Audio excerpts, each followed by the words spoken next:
Alors Michel, qu'est-ce que vous allez préparer aujourd'hui pour ce menu inspiré de la cuisine de Louisiane? Alors aujourd'hui, nous allons déguster en entrée une soupe de crabe aux écrevisses et au poivron vert. En plat, un jambalaya de porc aux épices. Et en dessert, une tarte aux noix de pécan. Magnifique! Donc une cuisine de Louisiane plutôt familiale, populaire. Comment vous êtes inspiré pour créer ce menu de cuisine louisianaise? Caroline, tout ce que vous venez de citer, c'est ce que j'aime. Et à travers les livres de cuisine cajun, je me suis inspiré de belles recettes. C'est vrai qu'ils ont aussi des produits que je n'ai pas l'habitude de cuisiner, comme les gambos, qui sont des légumes qui sont pratiquement dans toutes les recettes cajun. Des plats de Louisiane si éloignés et pourtant si proches. Inspiré par les racines françaises de cette cuisine, mais aussi par ses épices, ses combinaisons de saveurs inédites, créoles et africaines, Michel Roth, chef aux multiples décorations, sublime ici des plats typiques de cette région et rend ainsi hommage au plus beau métissage culinaire des États-Unis.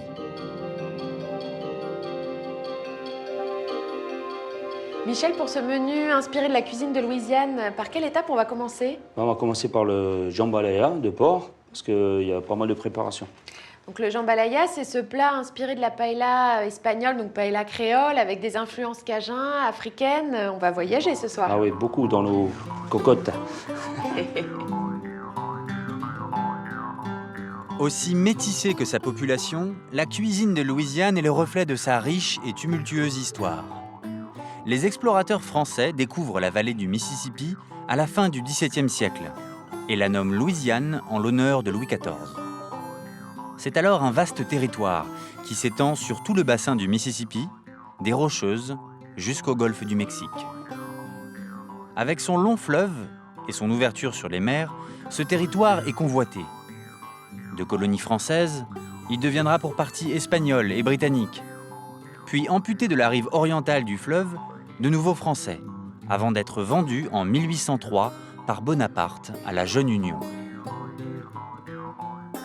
En l'espace de 2 siècles, des populations variées s'établissent de gré ou de force avec leur culture, leurs traditions, leurs produits.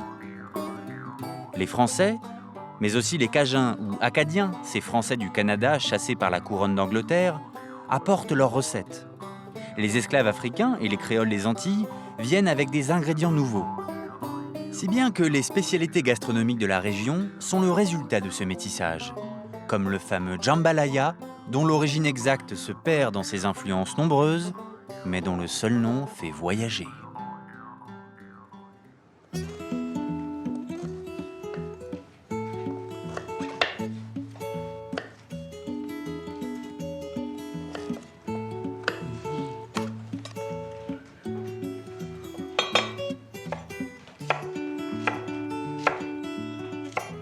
Michel, on est en pleine préparation de notre jambalaya. On va parsemer un peu de cannelle, de paprika et de piment. Alors attention avec le piment parce que c'est fort. Et on va le rouler dedans. Je vous laisse faire? Hop, Oui. je vous le passe. Oui. Voilà, comme ça, moi. Et vous, pendant ce temps-là, Alors, vous moi- mettez le beurre. Donc moi, je mets le beurre. Ok, alors je commence par la cannelle. Voilà. Là, ça vous Donc, semble bien au niveau C'est pas du mal. dosage? On le tournera après. Oui, oui, bien sûr. Mais je veux dire, au Voilà. niveau du dosage. C'est bien, c'est bien. C'est bien? Bon, moi, je vais mettre mes oignons hachés. Dans le beurre qui est fondu. Voilà, c'est génial. Voilà. Ça va sentir bon dans cette cuisine. Ouais, c'est bien, c'est beau, hein, ce mélange. Déjà, ça fait envie. Hein. Paprika, cannelle. Donc, alors, Alors, le piment, on y va Attention. compte-goutte.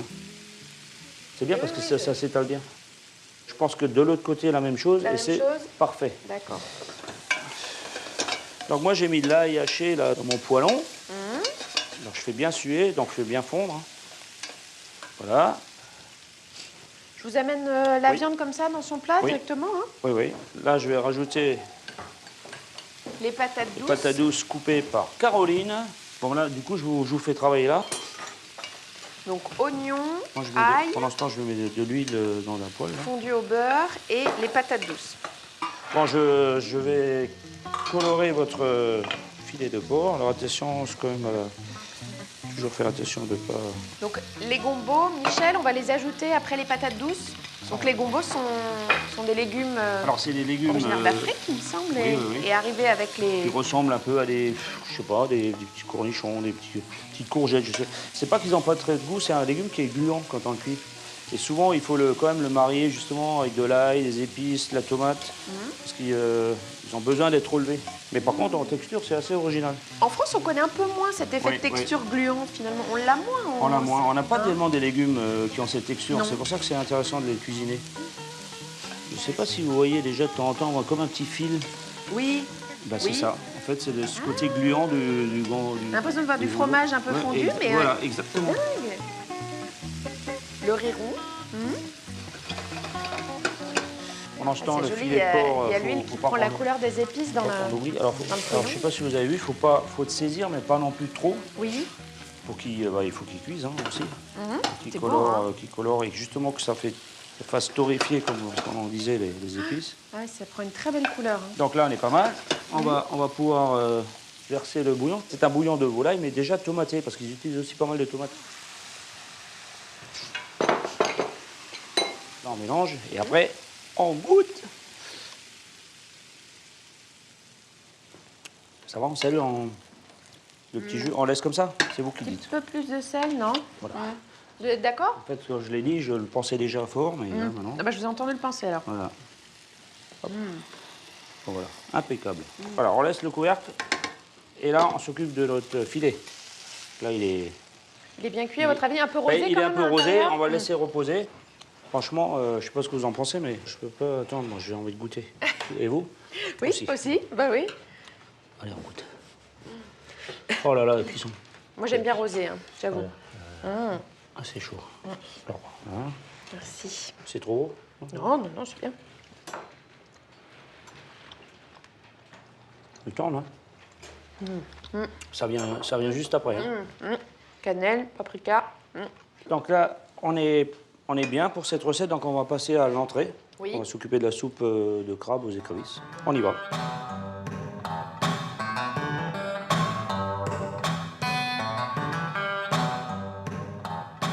Voilà. Hein? Alors, on les ronge.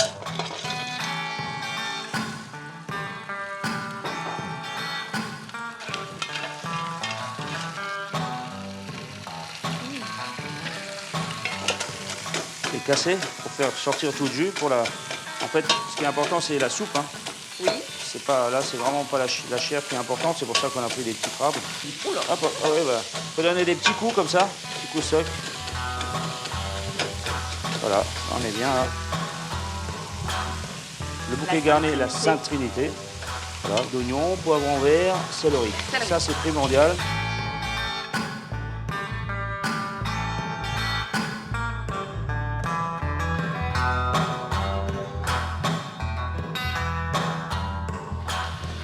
Donc ça sent tellement bon aussi que c'est un plaisir d'avoir le nez au-dessus. Hein.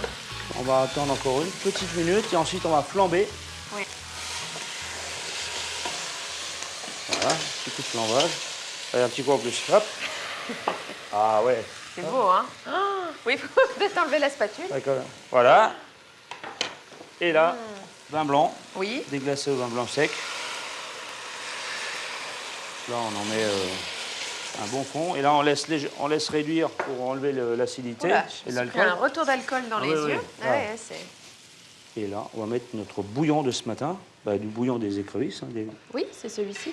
Donc là, on va verser le bouillon. Voilà.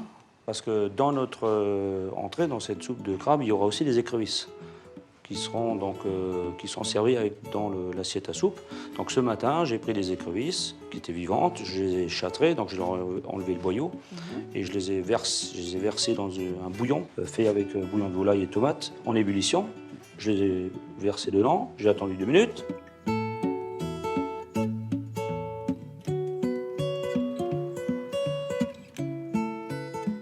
Donc j'ai retiré la queue, les pains, j'ai décortiqué. Et j'ai gardé aussi la tête pour la présentation. Et tout ça, je vais les utiliser ce soir pour mettre dans les assiettes. Voilà. Et donc le bouillon, c'est celui que je mets maintenant dans la soupe. cette soupe pour avoir le rapport des écrevisses avec le crabe. Donc voilà, donc Le couvercle. le couvercle, oui, on va Il mettre est le là. couvercle. Parce que ça, c'est important pour que, donc là, ça commence à bouillir. On met le couvercle et on laisse cuire pendant une bonne demi-heure. Voilà. Et Très pendant bien. ce temps, on va pouvoir faire le roux.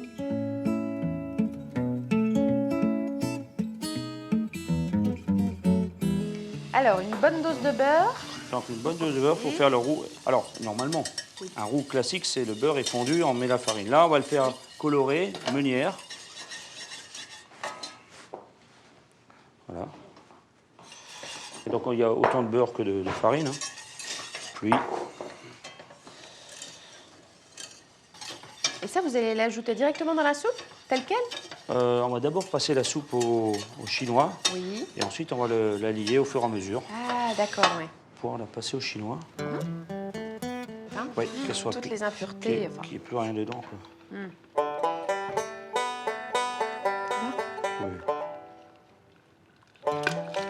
Là, Hop là. vous échappez.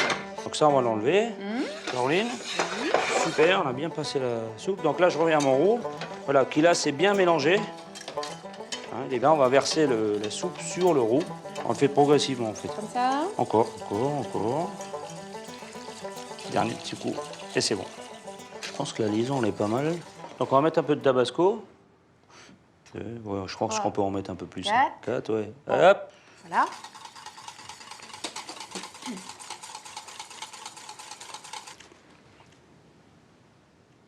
Alors, Bravo. ça vous va ou... Là, voilà, là, parce que ça a vraiment un goût particulier. Là, on le sent. Oui, ah oui.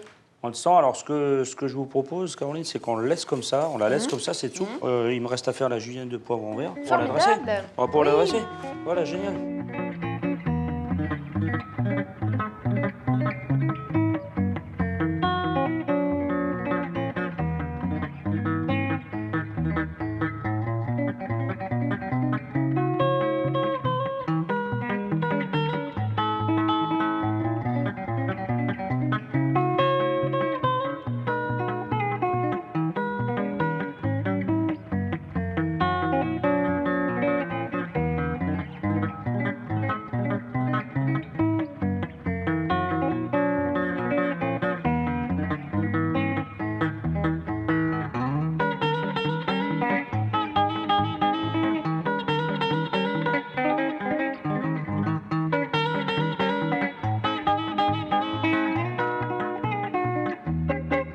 Michel, je vais vous présenter nos invités pour ce dîner inspiré de la cuisine de Louisiane. Donc Sarah Savoie, qui est interprète de musique cajun et également cuisinière. Judith Bluisen, qui est donc américaine, qui n'est pas originaire de Louisiane, mais qui est tombée amoureuse de la cuisine de Louisiane. Oui. Voilà. Et Gilles-Antoine Langlois, qui est historien et urbaniste, qui a beaucoup travaillé en Louisiane et qui est passionné de cuisine. Oui. Voilà. Très bien. Je vais aller en cuisine parce que je crois que c'est prêt. Exactement. Michel, merci. J'y vais, À tout de au suite. travail.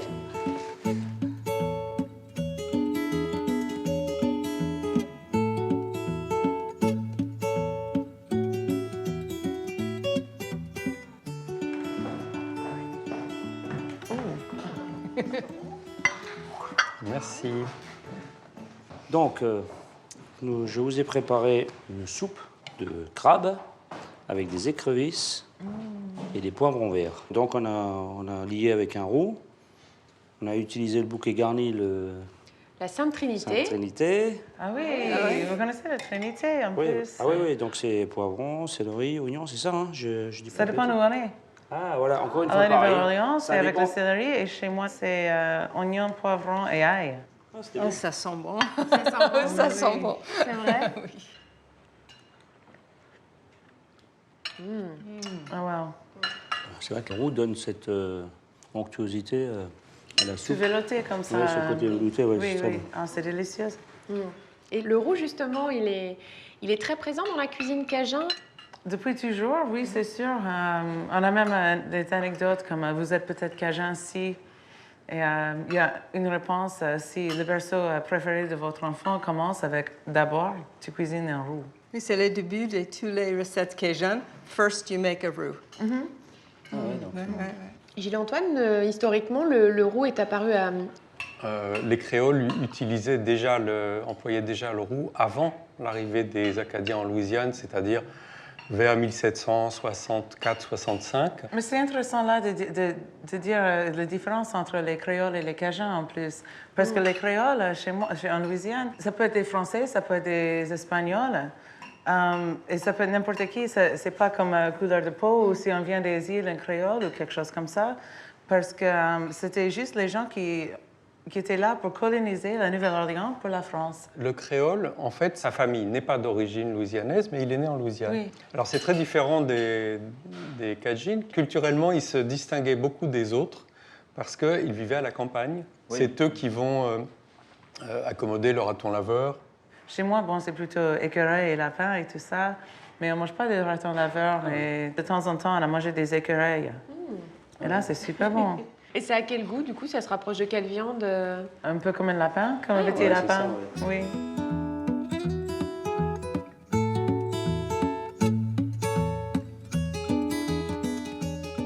Michel, je pense qu'on... Ah oui, On moi, va pouvoir je voulais passer au encore plat. vous donner un peu de soupe, mais bon, non. Mais bon, il y en a encore. Hein. Moi, je vais en prendre dans la cuisine à tout à l'heure. Pas tout de suite, hein. Oui. À la suite.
Jambon à la gare.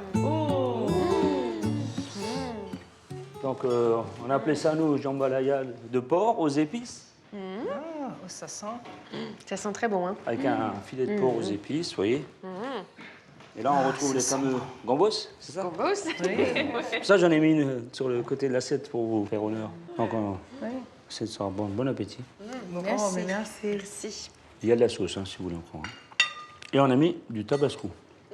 Indispensable. Ouais, c'est très bon, Michel, hein? Ouais, c'est super bon. Et vous avez réussi de faire les merci. gambos Merci beaucoup. ne pas gluants. Ils sont, Oui, ils mais- sont très, très, très bons. Et c'est vrai que c'est un légume qui a beaucoup de gélatine et en fait, oui, on a Dont fait on n'a ça. pas l'habitude, hein. C'est vrai qu'on Non. on se faisait la remarque avec Michel au moment de cuisiner. Effectivement, c'est ce côté gluant des légumes, Même de on les l'a couper, jamais. Oui. Oui. Oui. Gilles-Antoine, la façon dont le gombo est arrivé en Louisiane, Il s'agissait de nourrir les Noirs qu'on emmenait en esclavage. Les esclaves étaient une marchandise convoitée qu'on allait vendre oui, à oui. Saint-Domingue, qu'on allait vendre en Louisiane. Donc on les nourrit avec des produits dont ils ont l'habitude. Et parmi ces produits, l'okra. Parce que l'okra est gélatineux et l'okra épaissit et donc évite qu'on qu'on se répand. Donc gombo okra, c'est ce petit légume vert originaire d'Afrique. D'accord. Et puis ensuite, on se rend compte que sur les Européens, ce traitement marche très bien aussi. Et qu'en plus, c'est très bon. La saucisse, c'est un élément important du jambalaya aujourd'hui. Ça vient des Allemands, en fait. Oui, alors on dit les Allemands, mais ce ne sont pas des Allemands. En fait, ce sont des Lorrains et des Sarrois. Je suis de Lorraine, moi, attention. C'est drôle, hein? Mais Bientôt, on va être cool. au plan de la cuisine, ces personnes-là, comme les Noirs ont apporté l'okra, eux apportent le porc, donc dès le début de la colonisation française. Et le porc va remplacer ce qui était utilisé dans le nord de la colonie, c'est-à-dire l'ours. C'est drôle. L'ours qui est gras. Alors on utilisait Non, mais l'ours c'est Heureusement. pour sa Michel, graisse. le prochain menu, Ah oui. Louisiane. Écureuil, ours.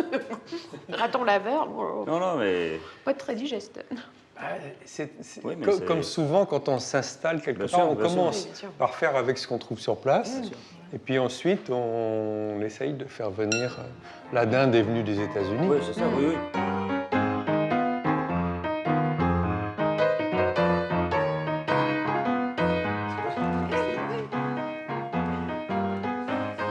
Bon, alors on arrive au dessert, la tarte aux noix de pécan. Caroline, je vous laisse couper. Vous avez l'habitude. Oui. Voilà, couteau, la palette. Et moi, je vais faire juste un petit décor gentil décor. avec de la poudre de chocolat en feuilles d'érable.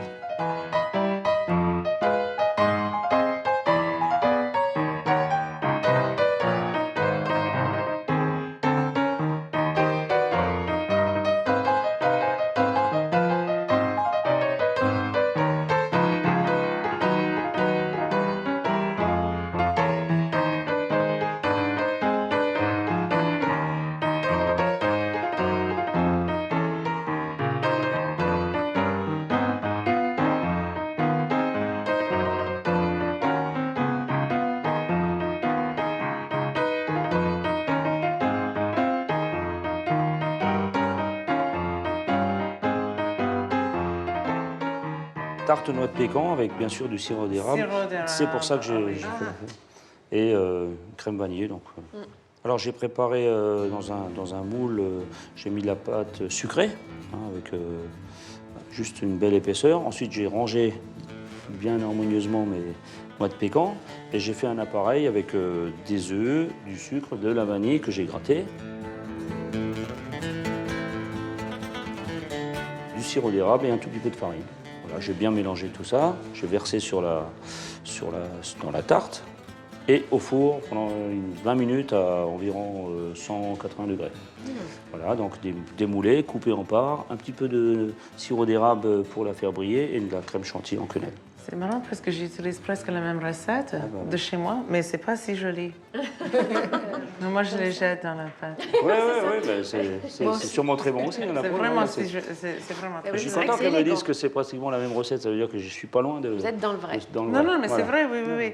Parce que aussi, aux États-Unis, d'habitude, normalement, on utilise, quand on fait une tarte noix de pécan, on utilise le sirop de maïs, Oui. qui est vraiment... Ah oui. Avec un peu de mélasse. Mais alors, la mélasse et la vanille, ça vient d'Haïti. Alors ça, c'est l'autre émigration, celle qui se fait tout à fait à la fin du XVIIIe siècle. Oui. Quand les esclaves de Saint-Domingue se révoltent, ceux qui sont contraints de suivre leur maître viennent en Louisiane.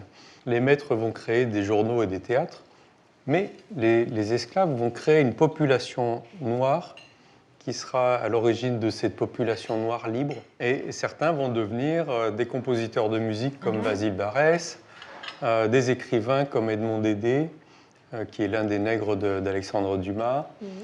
Alexandre Dumas étant lui-même le fils d'un mulâtre antillais, qui est le premier général de la République, qui est un noir de la République française. Donc c'est très intéressant, parce que ça montre une fois de plus à quel point, à chaque époque, finalement, la Louisiane englobe de nouveaux migrants, comme ça a été le cas encore après Katrina avec les Mexicains qui sont venus pour nettoyer la ville et qui, pour une partie d'entre eux, sont restés et qui ont apporté une musique différente, des coutumes différentes. Mais c'est peut-être d'ailleurs le moment pour vous, Sarah, de Je peux trapper ma guitare. attraper votre guitare. Oui. Mais en fait, j'avais pensé de vous faire une chanson cajun ce soir. Ah ouais? Mais comme vous avez mélangé autant d'influences dans les plats que vous avez préparés pour nous, j'ai pensé que je connaissais quelque chose de mieux. Goodbye, Joe. I gotta go, me oh my oh. I gotta go pull my pirogue down the bayou. My Yvonne's the sweetest one, me oh my oh. Son of a gun, we're gonna have a little fun on the bayou. Jambalaya, crawfish pie, Michelle Rock's gumbo. 'Cause tonight I'm gonna see my share of me, oh. A big guitar, feel free, job, be so gay, oh. Son of a gun, we're gonna have a little fun on the bayou. Jambalaya, crawfish pie, Michelle Rock's gumbo. 'Cause tonight I'm gonna see my share of me, oh. A big guitar, feel free, job, be so gay, oh. Son of a gun, we're gonna have a little fun on the bayou. Super, bravo. Merci, Sarah. Merci, hein. C'est vraiment très gentil. Hein. Super. Hein.